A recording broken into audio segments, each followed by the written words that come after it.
जय हिंद बच्चों। जैसा कि आप लोग जानते हैं, हम लोग इकोनॉमिक्स का जो क्लास 12th का इकोनॉमिक्स है उसे कंप्लीट कर रहे हैं। और इससे पहले एक पहला पार्ट जो है हम लोग अपलोड कर दिए हैं। आज दूसरा पार्ट है जिसे अपलोड किया जा रहा है। और अगर आप लोग हमारे चैनल पर बने होंगे तो आप लोगों का जो तैयारी है वो कंप्लीट कराया जा रहा है। क्लास 8 से लेकर 12 तक के जितने भी बच्चे हैं उन सभी का तैयारी जो है यहाँ पे करवाया जा रहा है। जल्दी ही क्लास 9, 8 और 11 का बहुत ज़्यादा इम्पॉर्टेंट क्वेश्चन जो इस बार 2024 के एग्ज़ाम में रहेगा उन सभी सवालों को कराया जाएगा। तो हमारे चैनल के साथ बने हुए रहिएगा। और आप में से अगर कोई हमारे इस चैनल पर नए हैं तो हमारे इस चैनल को सब्सक्राइब ज़रूर कीजिएगा, ताकि आप लोग को एग्ज़ाम से रिलेटेड जितनी भी चीज़ें होंगे वह सारी चीज़ें हम आप लोग को बताते हुए चलेंगे। तो चलिए देखिए, पहला जो क्वेश्चन है इसमें पहला मतलब है कि इसमें इससे पहले वाला जो वीडियो है हम इसके डिस्क्रिप्शन पर आप जाकर चेक कर लीजिएगा। इसका पार्ट 1 आपको मिल जाएगा। तो यहाँ पे क्वेश्चन नंबर 21 से हम लोग बात करेंगे। पहला क्वेश्चन देखिए क्या है। General theory of element, interest and money नामक पुस्तक किसने लिखी। तो यह जो पुस्तक है वो किन्स के द्वारा लिखा गया था। इनका पूरा नाम जॉन मेनाई किन्स, जो लिखे थे 1936 में, है ना। तो देखिए आंसर भी लिखे हुए हैं, पूरा बड़ा करके लिख दिए, इतना बड़ा लिखना नहीं चाहिए था, बहुत छोटा में शॉर्ट में आप लिख सकते हैं, क्योंकि ये जो क्वेश्चन है वो आप लोग का 2 नंबर के लिए आएगा। तो इसमें देखिए हम आंसर लिखे हैं general theory of element, interest and money नामक पुस्तक की रचना जॉन मेनाई किन्स द्वारा 1936 में लिखा गया था। ठीक है, चलिए अगला क्वेश्चन पे आते हैं। 22 पर है लिखा, माल सूची को नियोजित संचय से क्या तात्पर्य। यानी कि माल सूची में नियोजित शब्द से क्या मतलब है, नियोजित संचय से क्या मतलब है। तो देखिए इसका आंसर क्या है।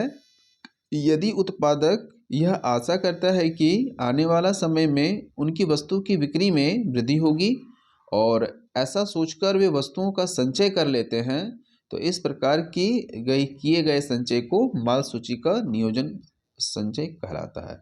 देखिए कभी कभी मार्केट में ऐसा होता है कि जो बेचने वाला होता है, जो विक्रेता होता है, वो कभी कभी ये मार्केट में अनुमान लगा लेता है कि आने वाले समय में ये चलेगा। तो क्या करता है, समय से पहले ही उस चीज़ को अपने गोदाम में स्टॉक करवा लेता है, क्योंकि आने वाले समय जब उसकी मांग बढ़ेगी तो वो अधिक मुनाफा कमा सके, क्योंकि आने वाले समय में भी बढ़ा नहीं है। यानी अभी हम लोग उसे खरीद लेंगे तो थोड़ा सस्ता पड़ेगा, और जब वो महंगा हो जाएगा तो उस टाइम हम बेच देंगे तो फायदा होगा। तो इसी संबंध में क्या कहते हैं, नियोजित कर लेना, है ना। जो बाजार में भी गया नहीं है लेकिन उसे नियोजित करके अपने पास रख लेना। आगे देखिएगा क्वेश्चन नंबर 23 में, केंद्रीय बैंक एक व्यापारिक बैंक में कोई एक अंतर लिखें। यानी कि केंद्रीय बैंक और एक व्यापारिक बैंक में अंतर लिखें। देखिए केंद्रीय बैंक और व्यापारिक बैंक में बहुतों अंतर होती है। केंद्रीय बैंक क्या होता है कि जो आरबीआई यानी कि सेंट्रल बैंक जिसे कहते हैं, तो हमारे पास केवल आरबीआई एक ही है, केंद्रीय बैंक केवल एक ही होती है। जबकि व्यावसायिक बैंक जो है, व्यापारिक बैंक बोलिए, व्यावसायिक बैंक बोलिए या वाणिज्यिक बैंक बोलिए, यह सभी अलग अलग होती है। यानी कि ढेर सारा होता है। जैसे कि बैंक ऑफ इंडिया ले लीजिए, स्टेट बैंक ले लीजिए, आईसीआईसीआई बैंक लीजिए, एचडीएफसी बैंक लीजिए, बहुत सारे जो बैंक है, ये सभी बैंक जो है वो व्यापारिक बैंक है, जो मुनाफा करवाती है, मैंने कार्य करवाती है, जो कस्टमर से वो जमा लेना देना ये सब का कार्य करती है। तो केंद्रीय बैंक ये नहीं करता है।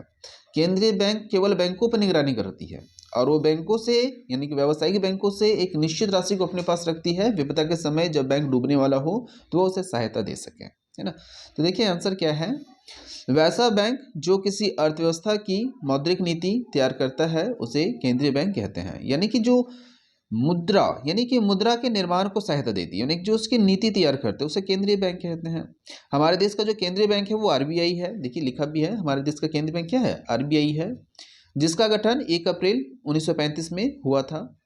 देखिए क्वेश्चन में कितना था आपका, 23 में था, 1 अप्रैल। देखिए ध्यान से सुनिएगा, ठीक है। आगे देखते हैं। जबकि वैसा बैंक जो जमा और ऋण सुविधाएं प्रदान करके अर्थव्यवस्था में धन के प्रवाह को मदद करती है उसे व्यापारिक बैंक कहते हैं या व्यावसायिक बैंक कहते हैं। देखिए क्या हुआ कि क्वेश्चन नंबर 23 का है, ठीक है ना। वैसा बैंक जो अर्थव्यवस्था में क्या करता है, मौद्रिक नीति तैयार करता है, उसे केंद्रीय बैंक कहते हैं। और हमारा देश का जो केंद्रीय बैंक है वो आरबीआई है, जिसका गठन कब किया गया था? 1935 में किया गया था। जबकि वैसा बैंक जो जमा लेती है और ऋण देती है, नहीं ऐसी सुविधाएं, जमा लेने का, ऋण देने का जो सुविधाएं चलाती है उसे कहा जाता है व्यापारी बैंक। आशा है समझ में आ रहा हो। क्वेश्चन नंबर 24 पर देखिएगा, ध्यान से समझिएगा, है ना। 24 में देखिए, 24 में लिखा कर की परिभाषा दीजिए, यानी कर किसे कहते हैं, कर क्या होता है, उसकी परिभाषा देना है ना। तो देखते हैं, हम लोग आगे देखते हैं, इसका हम लाइन भी कर देते हैं आप लोग को, ताकि आप लोग को समझ में आए। देखिए, है ना, क्वेश्चन नंबर 24 पे है, 24 पे है ना, 24 पर है। 24 में क्या बोला है? कर की परिभाषा लिखिए, यानी कर क्या होता है उसकी परिभाषा लिखना है। तो सरकार द्वारा लगाया गया शुल्क को, यानी कि टैक्स को, या कर, यानी कि सरकार के द्वारा जो लगाया जाता है, शुल्क लगाया जाता है, टैक्स लगाया जाता है, कर लगाया जाता है, यानी कि जो टैक्स होता है उसी को कर कहा जाता है। और ये जो है आपका दो प्रकार का होता है। भारत में जो आयकर लगाई गया था वो 24 जुलाई 1860 यानी 1860 को सर जॉन विल्सन के द्वारा आरंभ किया गया था। छोटा सा नोट बना हुआ है कि कर क्या होता है। तो कर क्या होता है कि सरकार द्वारा जो टैक्स लगाया जाता है या सरकार द्वारा जो शुल्क लगाया जाता है उसे हम लोग क्या कहते हैं? टैक्स कहते हैं, यानी उसे कर कहा जाता है। यह दो प्रकार का होता है, प्रत्यक्ष कर होता है, एक अप्रत्यक्ष कर होता है। जो प्रत्यक्ष कर और अप्रत्यक्ष कर क्या है? प्रत्यक्ष कर जिसमें सरकार सीधा टैक्स लेती है, और अप्रत्यक्ष कर में क्या होता है कि वह किसी न किसी वस्तु के द्वारा लिया जाता है। जैसे हम लोग काम करते हैं उसका सीधा प्रत्यक्ष रूप से टैक्स देते हैं, है ना। और यहाँ पे अगर देखेंगे तो कुछ कुछ कर होता है, जैसे कि पार्क बना दिया, रोड बना दिया, हमसे डायरेक्ट नहीं ले रहा है। जैसे रोड हम लोग जब कहीं जाते हैं तो टैक्स भरते हैं, रोड का रोड टैक्स जिसे कहते हैं, तो वो होता है आपका टैक्स भरना, तो अप्रत्यक्ष होता है। और एक सवाल कभी कभी ये पूछ देता है कि टैक्स का प्रारंभ कब हुआ था? तो 24 जुलाई 1860 में हुआ था। किसके द्वारा किया गया था? जेम्स विल्सन के द्वारा किया गया था। ठीक है, आशा ये समझ में आ रहा होगा। आगे बढ़ते हैं, क्वेश्चन नंबर देखिए 25 पर आते हैं। उपभोक्ता वस्तुओं से आप क्या समझते हैं? हमने उपभोक्ता वस्तु यानी उपभोग की जाने वाली वस्तुएं। देखिए आंसर क्या है? जिन वस्तुओं से प्रत्यक्ष रूप से उपभोक्ता की आवश्यकताओं की पुष्टि की जाती है उसे उपभोक्ता वस्तु कहते हैं। साफ शब्दों में देखिए क्या है कि जिन वस्तु से प्रत्यक्ष रूप से अगर उपभोक्ता उसकी आवश्यकताओं को उपयोग कर रहा है, त्रुटि मिलती है, संतुष्टि मिलती है, तो उसे कहा जाता है उपभोक्ता वस्तुएं। आशा है क्लियर होगा। एक एग्जांपल लिखवा देता, आप लोग देख लीजिएगा एक एग्जांपल। क्वेश्चन नंबर आते हैं आपका 24 पे, सॉरी 26 पे, 25 के बाद 26 पे। देखिए लिखा निवेश गुणक की धारणा किसने दी, यानी निवेश गुणक जो होता है उसकी धारणा जो है वो किसने दिया था? तो निवेश गुणक की धारणा जो है वो किसने दिया था? निवेश करने की धारणा किसने दिया था? किसने दिया था। चलिए आगे बढ़ते हैं, क्वेश्चन नंबर 27 पर आइए। अवमूल्यन क्या है? अवमूल्यन क्या होता है या क्या है? देखिएगा, अवमूल्यन का अर्थ है अन्य मुद्रा के संबंध में किसी मुद्रा के आधिकारिक रूप से कमी। अवमूल्यन का मुख्य उद्देश्य नियति को प्रभावित करती है ना? तो देखिए क्या मतलब क्या था इसका कि अवमूल्यन का जो अर्थ हो जाता है वो किसी अन्य मुद्राओं के संबंध में, किसी दूसरे मुद्रा का संबंध में अगर होता है तो किसी मुद्रा अवमूल्यन, किसी मुद्रा में आधिकारिक मूल्य में कमी हो जाना, उसे क्या कहता है? अवमूल्यन का मुख्य उद्देश्य होता है, नियत होता है। क्वेश्चन देखिएगा 28 पर। पूंजीवादी अर्थव्यवस्था में आर्थिक नियम निर्णय करने किसके द्वारा किया जाता है ना। देखिए लिखा है पूंजीवादी अर्थव्यवस्था में, अर्थव्यवस्था होना चाहिए था, पूंजीवादी अर्थव्यवस्था में आर्थिक, देखिएगा आर्थिक निर्णय किसके द्वारा लिया जाता है, यानी कि इसमें आर्थिक निर्णय में जो निर्णय होती है उसमें किसके द्वारा लिया जाता है? तो देखिएगा ऐसे, देखिएगा पूंजीवादी अर्थव्यवस्था में उत्पादन या सेवाओं पर या उत्पादन या साधनों पर निजी हाथ का स्वामित्व होता है, यानी कि जो पूंजीवाद अर्थव्यवस्था होता है वह किसी एक व्यक्ति के हाथ में होता है, स्वामित्व के हाथ पर होता है। साथ ही उसका प्रबंधन भी निजी व्यक्ति ही अपने हिसाब से करता है, यानी कि पूंजीवाद की अर्थव्यवस्था में पूंजीवाद के हाथों में होती है, यानी कि जिसका पास वो पूंजी की व्यवस्था है उसके पास से होती है।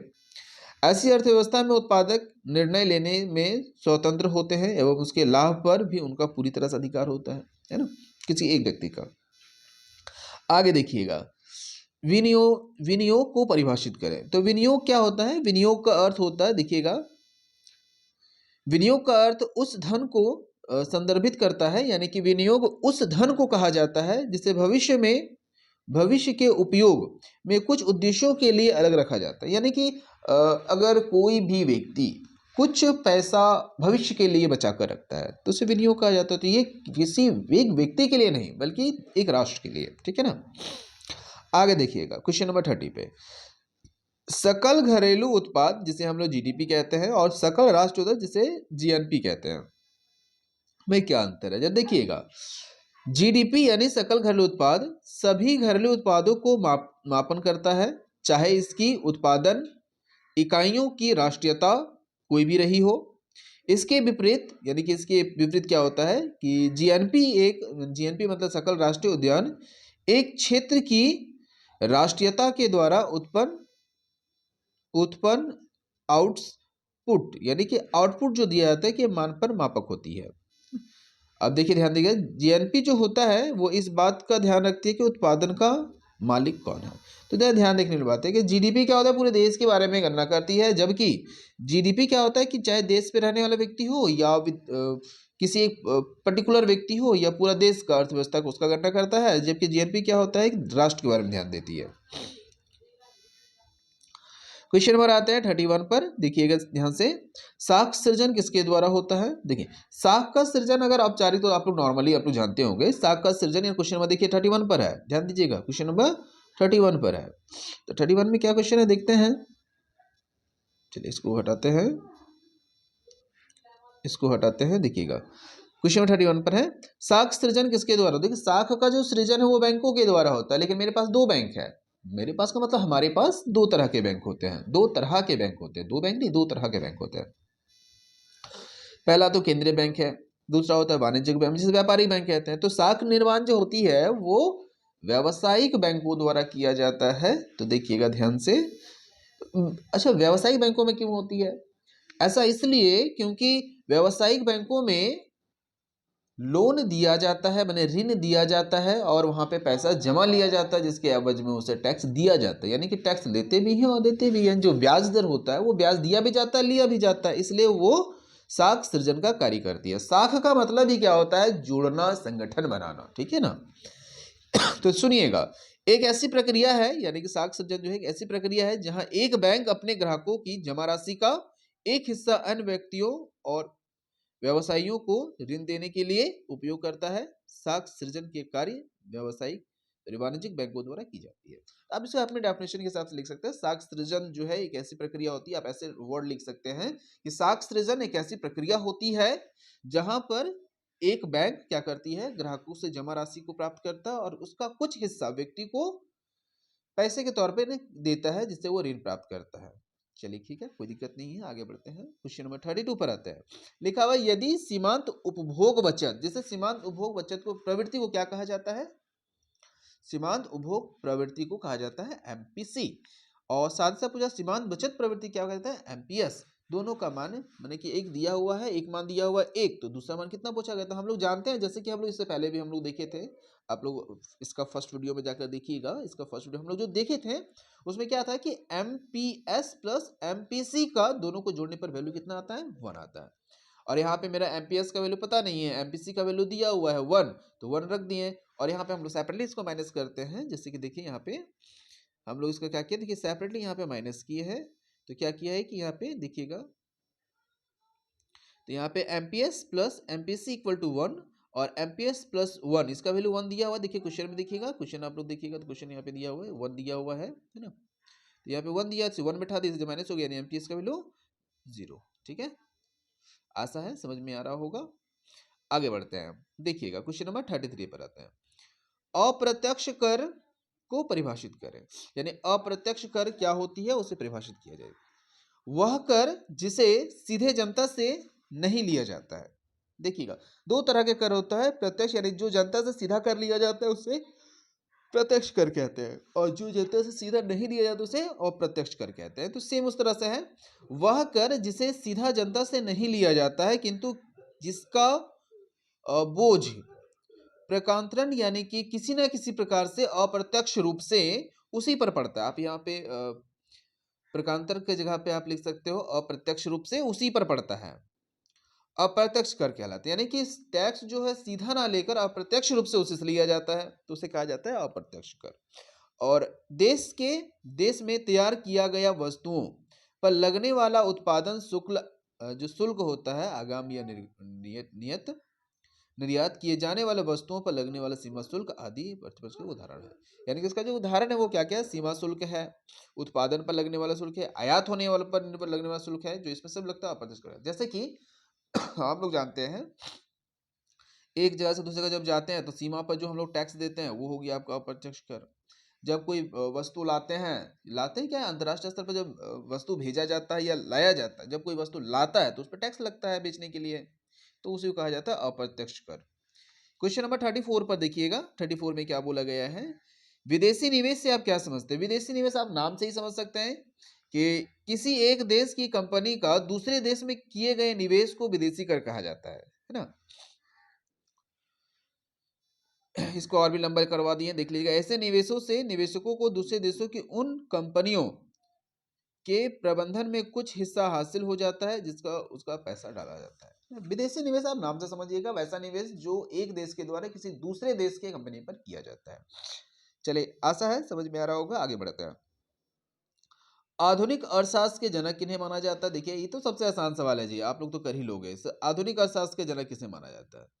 आधुनिक अर्थशास्त्र के जनक किसे माना जाता है? देखिएगा, क्वेश्चन नंबर 35 पे है। तो आधुनिक अर्थशास्त्र के जो जनक होते हैं, आधुनिक अर्थशास्त्र के जो जनक हैं, वो एडम स्मिथ को माना जाता है।